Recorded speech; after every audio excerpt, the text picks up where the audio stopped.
Would you support the county using public financing tools such as loans, guarantees, or revolving housing funds to accelerate projects like the Basalt Commons? So I have to admit, Basalt Commons is on the BOCC schedule for tomorrow. And so I had a chance to look at the board packet and kind of and see what's being proposed, which is that the county purchased the property and then leases it back to Mary Hanlon and her group. So there's a lot of information in that contract. I didn't have time to read through all of it, but part of it at the end does give some of their justification for the commissioners of why they would support that.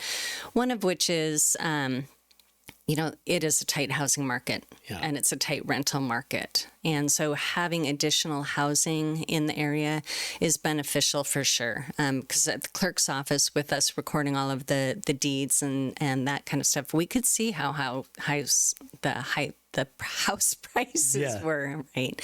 And so, so it's definitely a need. I think what would have been more interesting was if it was an affordable housing project. My understanding of it is that it's a private developer. Yes. And this won't necessarily be rates that are rental rates that are helping, people who are just working and living here and already kind of getting priced out of the house market. So it would have been nice to have a more of a affordable housing component to it, which I don't think there is. But it's definitely been very interesting reading in the concept behind why the county might purchase the property and then lease it back as a way to get the project across the starting line. Yeah. Well, hey, I'm going to jump into a more general discussion about housing. What do you think is the single most effective policy lever a county commissioner can pull?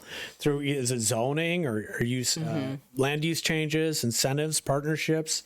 How do we increase affordable housing? Right. So I had a chance to sit down with Karen Long from Mid-Columbia Housing Authority and find out more about the organization. And, Phil Brady is really kind of the expert on this, but we had a great conversation and she said, I asked her straight out, like, what is it that the county could do to help the organization the most in terms of getting affordable project housing going?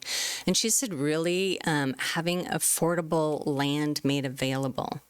So they need land that is, it's affordable, it's buildable. And if they had those costs that were kind of already picked up in terms of the project, then their focus is really on the construction of the housing itself. Okay. And so the county has multiple properties that they have. We also have tax foreclosed properties. And so I think one of the things the county could and should do is look at saying, can we make those properties available to Mid-Columbia Housing Authority, working with either the city or if it's outside of the city, on our own, to find properties that are available.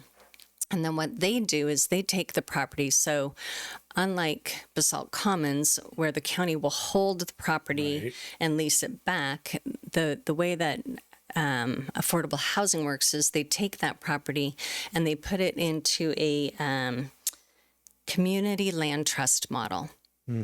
And that takes the land out of any kind of ownership. And then what the affordable housing tenant is doing is they're getting their economic benefit from the increase of the value of the house itself. Yeah.